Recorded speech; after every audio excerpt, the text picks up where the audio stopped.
उसके बाद अगर हम डॉक्यूमेंटेशन की तरफ आएँ तो उसमें हमारे पास नेक्स्ट जो पेज है वो है कस्टम मेटा बॉक्सेस का। तो कस्टम मेटा बॉक्सेस क्या होते हैं इसके बारे में हम देखते हैं। What is a meta box? When a user edits A post, the edit screen is composed of several default boxes, जैसे कि एडिटर है, पब्लिश है, कैटेगरीज है, टैग्स एटसेट्रा। तो जब आप किसी भी पोस्ट को एडिट करते हैं तो उसके अंदर कुछ डिफॉल्ट मेटा बॉक्सेस होते हैं। वो कौन से होते हैं? फॉर एग्जांपल अगर आप अपनी किसी भी पोस्ट टाइप को एडिट करें, किसी भी पोस्ट को एडिट करें, तो आप देखें यहाँ पे आपके पास मुख्तलिफ मेटा बॉक्सेस हैं। ये आपके पास एडिटर का मेटा बॉक्स है, ये पब्लिश का मेटा बॉक्स है, ठीक है। और इनको आप हाइड कर सकते हैं, शो कर सकते हैं, ड्रैग एंड ड्रॉप भी कर सकते हैं। इसी तरह कुछ कस्टम मेटा बॉक्सेस हैं जो थीम ने ऐड किए हुए हैं एक्स्ट्रा सेटिंग्स के नाम से, ठीक है। और ये टाइटल का आपका मेटा बॉक्स है। तो ये डिफरेंट मेटा बॉक्सेस हैं। और इस तरह के अगर आप कोई कस्टम मेटा बॉक्स अपनी पोस्ट के अंदर ऐड करना चाहें तो उसके लिए हम मेटा बॉक्सेस यूज करते हैं। These boxes are meta boxes. Plugins can add custom meta boxes to an edit screen of any post type. ठीक है, प्लगइन्स के थ्रू आप किसी भी पोस्ट टाइप के अंदर कस्टम मेटा बॉक्सेस जो हैं वो ऐड कर सकते हैं। The content of custom meta boxes are usually HTML form elements where the user enters data related to a plugin's purpose, but the content can be practically any HTML you desire. तो इसका जो content होता है Meta box का वो HTML होता है। HTML के थ्रू आप ऐसा भी हो सकता है कि कोई जस्ट इन्फॉर्मेशन आप यूज़र को शो करवाना चाह रहे हैं, या बाज़ औक़ात आप यूज़र से कोई इनपुट वैल्यूज़ लेना चाह रहे हैं और उन इनपुट वैल्यूज़ को आप सेव करवाना चाह रहे हैं। जैसे पिछली एग्जांपल में हम पोस्ट मेटा को सेव कर रहे थे, कोई कस्टम इनपुट जो है वो पोस्ट मेटा के साथ सेव कर रहे थे, तो वहाँ पे तो हम स्टैटिक वैल्यूज़ को इनपुट कर रहे थे। अगर आप मेटा बॉक्सेस को यूज़ करें तो उसके थ्रू आप एक इनपुट एलिमेंट बना सकते हैं, उसके थ्रू आप यूज़र से कुछ इन्फॉर्मेशन ले सकते हैं और उस इन्फॉर्मेशन को जो यूज़र ने ऐड की होगी उसको फिर आप मेटा के अंदर सेव कर सकते हैं। तो मेटा बॉक्सेस के थ्रू आप यूज़र से इनपुट वैल्यूज़ ले सकते हैं और उन इनपुट वैल्यूज़ को आप डेटाबेस के अंदर सेव कर सकते हैं। Why use meta boxes? तो ये हम क्यों यूज़ करते हैं? Meta boxes are handy, flexible, modular edit screen elements that can be used to collect information related to the post being edited। तो ये जैसे हमने पहले डिस्कस किया, अगर आप जिस पोस्ट को एडिट करवा रहे हैं यूज़र से, अगर आप उससे उस पोस्ट की कुछ इंफॉर्मेशन जो है वो यूज़र से लेकर उसको सेव करना चाहते हैं तो उस केस में आप मेटा बॉक्सेस को इस्तेमाल कर सकते हैं। Your custom meta box will be on the same screen as all the other post related information, so a clear relationship is established। तो चूंकि आपका वो जो मेटा बॉक्स है वो उसी पोस्ट के ऊपर होगा, ठीक है, जिसको आप एडिट कर रहे हैं, तो जहाँ पे वो यूज़र उस पोस्ट की बाकी इन्फॉर्मेशन को एडिट या चेंज कर सकता है या ऐड कर सकता है, तो वहीं पे वो उस पोस्ट से रिलेटेड कोई कस्टम इन्फॉर्मेशन जो है वो मेटा बॉक्स के थ्रू सेव कर सकता है। दूसरी बात यह है कि मेटा बॉक्सेस को आप हाइड भी कर सकते हैं यूज़र्स के बेस पे। फॉर एग्जांपल आप चाहते हैं कि आप ये कस्टम मेटा बॉक्स जो है ये किसी स्पेसिफिक यूज़र को डिस्प्ले करवाएं, तो उस केस में आप उस कस्टम मेटा बॉक्स को किसी स्पेसिफिक यूज़र रोल के लिए हाइड भी कर सकते हैं। इसके अलावा मेटा बॉक्सेस जो हैं वो ड्रैग एंड ड्रॉप इनेबल्ड होते हैं। इनको आप ड्रैग एंड ड्रॉप कर सकते हैं, एडजस्ट कर सकते हैं अपने हिसाब से, टॉप टू बॉटम आप इनको कर सकते हैं, ईजीली आप इनको एडजस्ट कर सकते हैं। अब हम देखते हैं कि मेटा बॉक्सेस को ऐड कैसे करते हैं। To create a meta box use the add meta box function. तो ऐड मेटा बॉक्स का फंक्शन वर्डप्रेस हमें प्रोवाइड करता है, ठीक है। इस फंक्शन को इस्तेमाल करके हम मेटा बॉक्सेस जो हैं वो डिफाइन कर सकते हैं। और इस फंक्शन को ऐड करने के लिए जो हम एक्शन हुक जो हमें वर्डप्रेस प्रोवाइड करता है वो ऐड मेटा बॉक्सेस की है। ऐड मेटा बॉक्सेस की एक्शन हुक के साथ हम अपना कस्टम फंक्शन जो है वो अटैच करेंगे और उस कस्टम फंक्शन के थ्रू हम अपने मेटा बॉक्सेस को किसी भी पोस्ट टाइप के साथ अटैच कर सकते हैं। जैसे कि आप इस एग्जांपल को अगर आप देखें तो हमने सबसे पहले उस हुक को कॉल किया जिसके साथ हम अपना कस्टम फंक्शन अटैच करना चाहते हैं। इस कस्टम फंक्शन के थ्रू हम क्या कर रहे हैं कि हम अपने मेटा बॉक्सेस को ऐड कर रहे हैं। सबसे पहले इसने क्या किया हुआ, एक अरे बनाया हुआ है जिसके अंदर उसने वो तमाम पोस्ट्स ऐड की हुई हैं जिनके साथ वो कस्टम मेटा बॉक्स अटैच करना चाहते हैं। तो अगर आप मल्टीपल पोस्ट टाइप के साथ सेम मेटा बॉक्स को ऐड करना चाहते हैं तो आप अरे बना सकते हैं जिस तरह इसने बनाई हुई है, और फिर उस अरे के ऊपर लूप लगा के फॉर ईच, तो हर एक के अंदर वो क्या कर रहा है कि ऐड मेटा बॉक्स के फंक्शन के थ्रू एक कस्टम मेटा बॉक्स डिफाइन कर रहा है। तो ये बेसिक आपका फंक्शन है जिसके थ्रू आप मेटा बॉक्स ऐड करते हैं। तो इसके अंदर कौन कौन से पैरामीटर्स हैं? सबसे पहले आप इसको एक यूनिक आईडी देते हैं अपने मेटा बॉक्स को। ये एक यूनिक कैरेक्टर्स होते हैं, एक आईडी कह सकते हैं आप, जैसे की होती है। तो ये एक यूनिक की है आपकी, जो आप ऐड मेटा बॉक्स के फंक्शन को प्रोवाइड करते हैं, ये यूनिक होनी चाहिए। फिर आपके उस कस्टम मेटा बॉक्स का टाइटल होता है, जो आप टाइटल के तौर पे शो करवाना चाहते हैं। फिर आपका वो कॉल बैक फंक्शन होता है, जिसके अंदर उस कस्टम मेटा बॉक्स का कंटेंट होगा, जो कि HTML कंटेंट होगा। तो वो आप इस फंक्शन के थ्रू ऐड करेंगे। फिर डॉलर स्क्रीन के थ्रू आप बताते हैं कि आप इस मेटा बॉक्स को किस कस्टम पोस्ट टाइप के अंदर शो करना चाहते हैं। तो वो स्क्रीन जो है वो यहाँ से इस वेरिएबल के थ्रू आ रही है, और ये वेरिएबल जो है ये इस अरे के एलिमेंट्स पे लूप करके आपको मिल रहा है। तो जब पोस्ट का एलिमेंट आएगा तो ये कस्टम जो ब्लॉग पोस्ट है उसके अंदर इसको ऐड कर देगा। फिर जो नेक्स्ट एलिमेंट इसका ये वाली कस्टम पोस्ट टाइप है, जब ये आएगी तो उस पर भी ये इस कस्टम मेटा बॉक्स को ऐड कर देगा। अगर आप जस्ट एक कस्टम पोस्ट पे ये इस एलिमेंट को, इस मेटा बॉक्स को ऐड करना चाहते हैं, तो उस केस में आप यहाँ पे सिंपली इस पोस्ट टाइप को भी ऐड कर सकते हैं। तो इसको हम एग्जांपल लेते हैं इसकी। तो अभी अगर हम अपने पोस्ट वाले कोड के ऊपर आए, जहाँ पे हमने कस्टम पोस्ट टाइप को डिफाइन किया है, तो यहाँ पे ही हम इसको ऐड कर लेते हैं। सबसे पहले हम एक्शन हुक को कॉल करेंगे, ऐड अंडरस्कोर एक्शन, और एक्शन हुक है इसकी ऐड मेटा बॉक्सेस। और फिर हमारी जो कस्टम कॉल बैक फंक्शन है उसको हम डिफाइन कर लेते हैं। सबसे पहले हम ऐड करेंगे plug in prefix underscore add meta box. ठीक है, अब हम इस कॉल बैक फंक्शन को डिफाइन करते हैं। Function name is this brackets function body. और इस कॉल बैक फंक्शन के थ्रू हम क्या करेंगे कि हम अपना ऐड मेटा बॉक्स का जो फंक्शन है वर्डप्रेस प्रोवाइड करता है उसको इस्तेमाल करेंगे, और इसके थ्रू हम मेटा बॉक्स को ऐड करेंगे। तो हम चूंकि एक ही पोस्ट टाइप के ऊपर ऐड करना चाह रहे हैं, तो हम इसको अरे नहीं बनाएंगे, बल्कि जस्ट इस फंक्शन को कॉल कर लेंगे।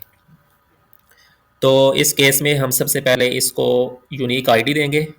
तो इन वैल्यूज़ को हम मॉडिफाई करते हैं। यहाँ पे आ जाएगा plug in prefix box ID, ये मेक श्योर करना है आपने कि ये यूनिक हो। और फिर आ जाएगा कस्टम मेटा बॉक्स टाइटल, इसको आप चेंज भी कर सकते हैं, हम इसको एज इट इज़ रहने देंगे फ़िलहाल। और फिर आपका ये कॉल बैक फंक्शन आएगा, जो कि अभी हमने डिफाइन करना है, जिसके थ्रू हम इस मेटा बॉक्स का कंटेंट डिफाइन करेंगे। और फिर यहाँ पे डॉलर स्क्रीन की जगह पे हम अपनी कस्टम पोस्ट टाइप बता देंगे। तो हमारी कस्टम पोस्ट टाइप की थी बुक, तो वो हम इसको ऐड कर देंगे, और दैट्स इट। अब अगर हम इसको सेव करें और इसके एंड पे यहाँ पे हमें सेमीकोलन ऐड करना है। फिर ये है कि हमने इसका कंटेंट जो है वो एक फंक्शन के थ्रू डिफाइन करना है। तो ये फंक्शन भी हम बना लेते हैं, function custom meta box HTML। इस फंक्शन के अंदर हम वो HTML ऐड करेंगे जो कि डिस्प्ले होगा हमारे मेटा बॉक्स के अंदर। तो चूंकि ये HTML है, तो हम इस PHP के कोड को ब्रेक करके, तो इस यहाँ पे हम अपना HTML कोड ऐड कर सकते हैं। तो यहाँ पे जस्ट डेमो के लिए हम कुछ भी टेक्स्ट लिख देते हैं। फॉर एग्जाम्पल एक हम पैराग्राफ ऐड कर देते हैं, learning how to add a custom meta box, control S। तो अब अगर हम अपने डैशबोर्ड के अंदर आएँ, और ये हमारी बुक है जिसके अंदर हमने कस्टम मेटा बॉक्स ऐड किया था। तो अभी आप देखें इसके अंदर कोई कस्टम मेटा बॉक्स नहीं है। तो अभी अगर हम इसको रिफ्रेश करें और स्क्रॉल डाउन करें, तो आप देखें ये हमने कस्टम मेटा बॉक्स जो है ये इसके अंदर ऐड कर लिया है, और ये इसका कंटेंट है जो हमने इसके अंदर ऐड किया है। यहाँ पे जस्ट हमने डेमो के लिए एक टेक्स्ट लिखा है, लेकिन यहाँ पे आप इनपुट एलिमेंट्स ऐड कर सकते हैं, और इन इनपुट एलिमेंट्स के थ्रू आप एडमिन से या पोस्ट एडिटर से कुछ कस्टम इन्फॉर्मेशन लेके तो इसको इस पोस्ट के मेटा के अंदर सेव करवा सकते हैं। फिर एक और चीज़ ये है कि ये जो कॉल बैक फंक्शन हम इस मेटा बॉक्स को असाइन करते हैं, तो इसके अंदर आपको बाय डिफ़ॉल्ट वो पोस्ट का ऑब्जेक्ट भी मिलता है, जिस पोस्ट के ऊपर आपने इसको अटैच किया होता है, जो हमने इसको ये वाली पोस्ट टाइप डिफाइन की है। तो जिस पोस्ट टाइप पे ये मेटा बॉक्स ऐड होगा, तो इसका जहाँ पे आप इसका HTML कंटेंट डिफाइन कर रहे हैं तो यहाँ पे आपको डॉलर पोस्ट का ऑब्जेक्ट भी मिलता है, और इस पोस्ट के ऑब्जेक्ट को इस्तेमाल करके आप यहाँ पे कुछ भी वैल्यू जो है वो सेव कर सकते हैं, या इस पोस्ट के ऑब्जेक्ट को इस्तेमाल करके आप यहाँ पे कोई इन्फॉर्मेशन अगर डिस्प्ले करवाना चाहें इस पोस्ट से रिलेवेंट, तो वो भी आप यहाँ पे डिस्प्ले करवा सकते हैं।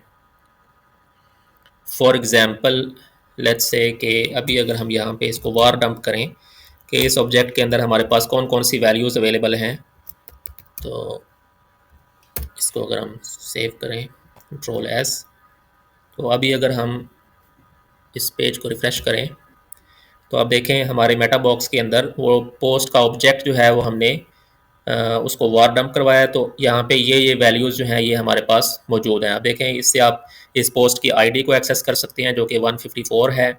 इस पोस्ट का ऑथर की आईडी क्या है, पोस्ट की डेट क्या है, पोस्ट का कंटेंट क्या है, title, excerpt and so on, ये सारी इन्फॉर्मेशन आपको यहाँ पे अवेलेबल है इस मेटा बॉक्स के अंदर। और इस इन्फॉर्मेशन को अगर आप इस मेटा बॉक्स के अंदर इस्तेमाल करना चाहें तो कर सकते हैं। अब हम क्या करेंगे कि हम एक एग्जांपल लेंगे और एग्जांपल यहाँ पे हम एक इनपुट एलिमेंट डिफाइन करेंगे ताकि यूज़र जो है वो इस इनपुट ऑप्शन को इस्तेमाल करके उसके अंदर कुछ कस्टम इन्फॉर्मेशन ऐड करे और फिर हम उस कस्टम इन्फॉर्मेशन को मेटा बॉक्स के अंदर सेव करेंगे, पोस्ट मेटा के अंदर सेव करवाएंगे। इसको फ़िलहाल हम कमेंट कर देते हैं और यहाँ पे इस पैराग्राफ को भी हम रिमूव कर देते हैं। अब हमने क्या करना है, एक इनपुट एलिमेंट डिफाइन करना है। तो HTML के अंदर हम इनपुट्स कैसे ऐड करते हैं, सबसे पहले हम इसका एक लेबल ऐड कर देते हैं, लेबल /लेबल, और यहाँ पे हम कहते हैं बुक ऑथर नेम। तो इस इनपुट के अंदर हम यूज़र से ये मांग रहे हैं कि ये जो बुक जिसको आप एडिट कर रहे हैं, जो बुक की हमने कस्टम पोस्ट टाइप डिफाइन किया है, इसका ऑथर कौन है, उसका नेम क्या है। तो ये हमने लेबल ऐड कर दिया। फिर नेक्स्ट हम यहाँ पे एक इनपुट एलिमेंट डिफाइन करते हैं, इनपुट / और इसको हम एक नेम देंगे और इस नेम के थ्रू हम इसकी वैल्यू को गेट करेंगे जब हमने इसको सेव करवाना है। तो लेट्स से इसको हम कहते हैं प्लगइन प्रीफिक्स भी ऐड कर देते हैं इसके साथ ताकि नेमिंग कॉन्फ्लिक्ट्स को अवॉइड किया जा सके। प्लगइन नेम, और इसको हम नेम देते हैं बुक ऑथर, और यही सेम हम इसको आईडी भी दे देते हैं, ID is equals to, IDs हम डिफाइन करते हैं अगर आप इनकी वैल्यूज़ को जावास्क्रिप्ट के अंदर एक्सेस करना चाहें लेटर ऑन। तो अभी अगर हम इसको रिफ़्रेश करें तो अब देखिए हमने एक इनपुट एलिमेंट जो है वो डिफ़ाइन कर लिया है, ये उसका लेबल है बुक ऑथर नेम, और इसके अंदर हम फॉर एट्रीब्यूट भी ऐड कर देते हैं, फॉर इज इक्वल्स टू जो हमारा नेम है इसको हम ऐड कर देते हैं कंट्रोल एस।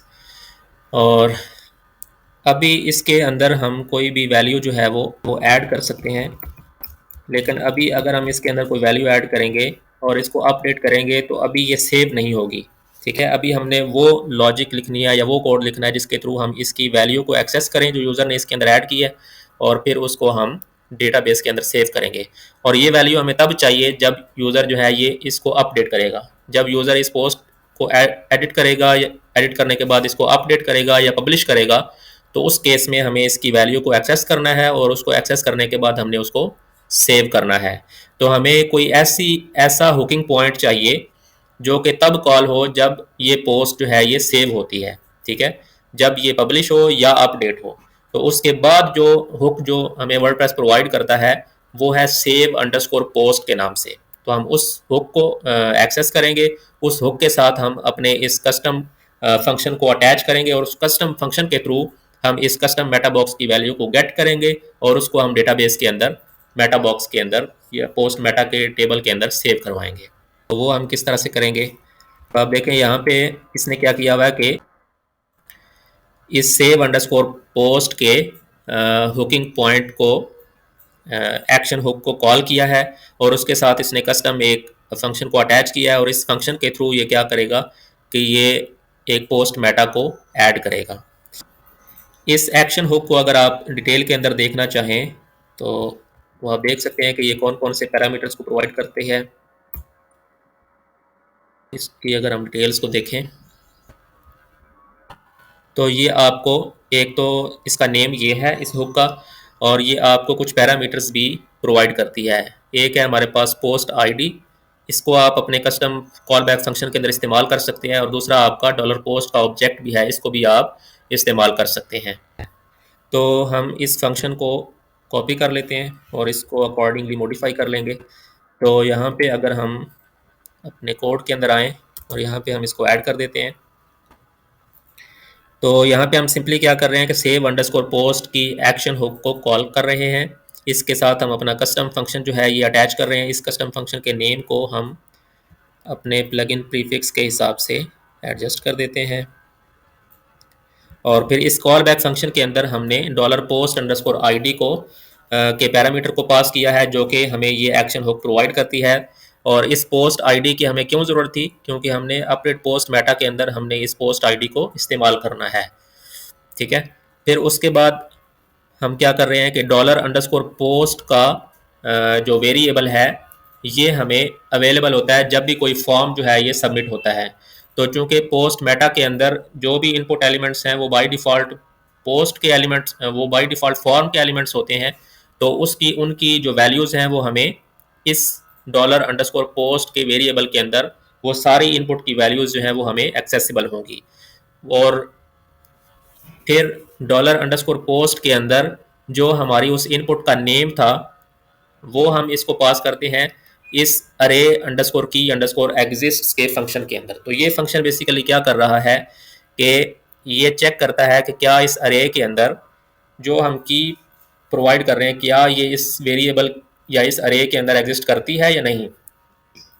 तो ये वेरिएबल जो है डॉलर अंडरस्कोर पोस्ट का, इसके अंदर वो सारी इनपुट फील्ड्स का डेटा अवेलेबल है जो हम जब पोस्ट को एडिट करते हैं तो उसको जब सबमिट करते हैं तो उन सारी जो फॉर्म की इनपुट एलिमेंट्स हैं उनका डेटा इस डॉलर अंडरस्कोर पोस्ट के वेरिएबल के अंदर मौजूद होता है।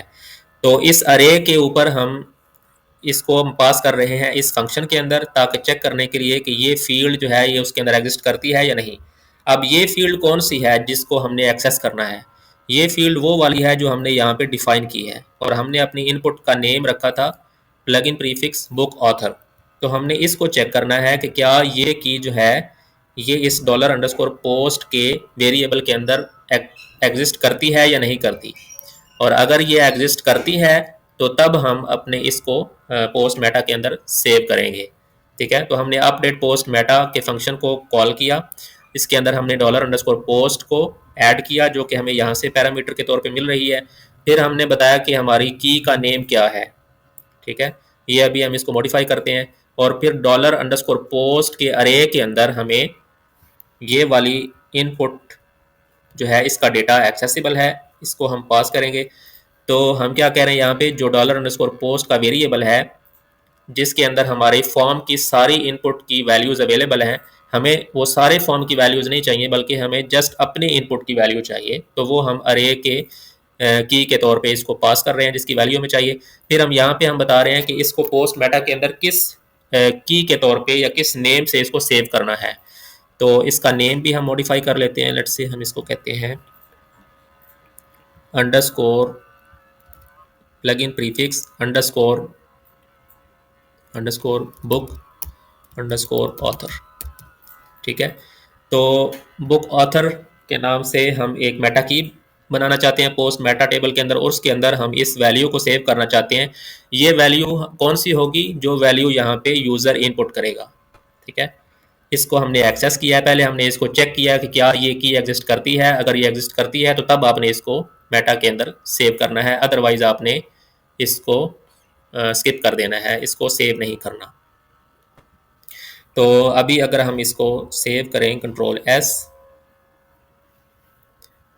और अपनी एडिट स्क्रीन के ऊपर आएँ, और यहाँ पे अगर हम कोई वैल्यू इसके अंदर ऐड करें, कोई भी वैल्यू आप इसके अंदर ऐड कर सकते हैं। अब अगर हम इसको अपडेट करें और ये पोस्ट सेव हो चुकी है। अब अगर हम अपने पोस्ट मेटा के अंदर आएँ तो आप देखें ये हमारी जो बुक ऑथर की जो हमने मेटा की के नाम से जो इसके अंदर वैल्यू ऐड किया वो यहाँ पे पोस्ट मेटा के अंदर सेव हो चुकी है। लेकिन अभी अगर आप यहाँ पे स्क्रॉल डाउन करें तो यहाँ पे आपको इसके अंदर भी वो वैल्यू चाहिए जो आपने सेव की है, लेकिन वो अभी यहाँ पे शो नहीं हो रही। वो क्यों नहीं हो रही? क्योंकि उसको हमने यहाँ पे वैल्यू को गेट नहीं किया। तो हम क्या करेंगे, यहाँ पे इस जिस फंक्शन के थ्रू हम इस मेटा बॉक्स का कंटेंट डिफाइन कर रहे हैं, तो यहाँ पे हम वैल्यू एट्रीब्यूट इस्तेमाल करेंगे और इस वैल्यू एट्रीब्यूट के ज़रिए हम इसकी जो करंट वैल्यू है उसको सेव करेंगे, उसको ऐड करेंगे। तो सबसे पहले हम पोस्ट मेटा से उसकी वैल्यू को गेट करेंगे। तो लेट्स से एक वेरिएबल हम बनाते हैं करंट बुक ऑथर, और इसके अंदर हम सेव करेंगे उस वैल्यू को जो हमारे पोस्ट मेटा के टेबल के अंदर सेव्ड है। तो पोस्ट मेटा की वैल्यू को हम कैसे गेट करते हैं?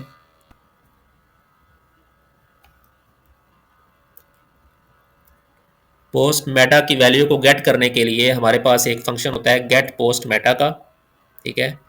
तो ये वाला फंक्शन हम यूज़ कर लेते हैं। तो इसमें सिंपली ये डॉलर पोस्ट है हमारा ऑब्जेक्ट, इसको हमने वार डंप करके देखा था कि इसके अंदर हम आईडी कैसे गेट कर सकते हैं। तो उसी आईडी एट्रीब्यूट के ज़रिए हम अपने पोस्ट की आईडी को गेट कर रहे हैं, और फिर हम अपने मेटा की इसको देंगे जिसकी वैल्यू हमने गेट करनी है। तो मेटा की हमने डिफ़ाइन की थी ये वाली, इसको हम कॉपी कर लेते हैं और इसको यहाँ पे पेस्ट कर देते हैं। इस की वैल्यू हमने गेट करनी है। अब ट्रू का मतलब है कि ये वैल्यू यूनिक होगी, और अब जो भी इसका रिस्पॉन्स आएगा वो जो वैल्यू हमें रिटर्न होगी वो हम सेव करवा रहे हैं इस वेरिएबल के अंदर, और इस वेरिएबल को हमने वैल्यू पैरामीटर के अंदर यूज़ करना है। तो वैल्यू इज इक्वल्स टू, यहाँ पे हम PHP एको करवा लेंगे उस वेरिएबल की वैल्यू को जिसके अंदर हमारी करंट बुक का ऑथर की वैल्यू जो है वो सेव्ड है। तो अब अगर हम इसको सेव करें Ctrl+S, और इसको अगर हम रिफ्रेश करें तो आप देखें जो करंट वैल्यू है जो सेव्ड थी वो यहाँ पे हमारे पास आ गई है। इसको अगर हम मॉडिफाई करें, लेट्स से इसको हम चेंज करते हैं न्यू ऑथर, ठीक है। अब अगर हम इसको अपडेट करें तो आप देखें इसकी वैल्यू जो है वो चेंज हो चुकी है। दोबारा इसको हम चेंज कर देते हैं, इसको अपडेट करें, अब देखें यहाँ पे हमारी न्यू वैल्यू आ जाएगी। तो इस तरह से आप कस्टम मेटा बॉक्सेस को डिफाइन करते हैं, और फिर आप इसके अंदर कुछ भी इनपुट एलिमेंट्स ऐड कर सकते हैं। आप ड्रॉप डाउन ऐड कर सकते हैं, आप इनपुट एलिमेंट्स ऐड कर सकते हैं, आप टेक्स्ट एरिया ऐड कर सकते हैं, कोई भी फॉर्म एलिमेंट्स जो है वो इस तरह से आप ऐड कर सकते हैं, और फिर उनकी वैल्यूज़ को आप पोस्ट मेटा के अंदर सेव करवा सकते हैं। और इस तरह से आप किसी भी तरह की कस्टम इंफॉर्मेशन जो है वो किसी भी पोस्ट टाइप के साथ अटैच कर सकते हैं, और फिर उस इंफॉर्मेशन को आप फ्रंट एंड पे या जहाँ भी आप उसको यूज़ करना चाहें आप उसको यूज़ कर सकते हैं।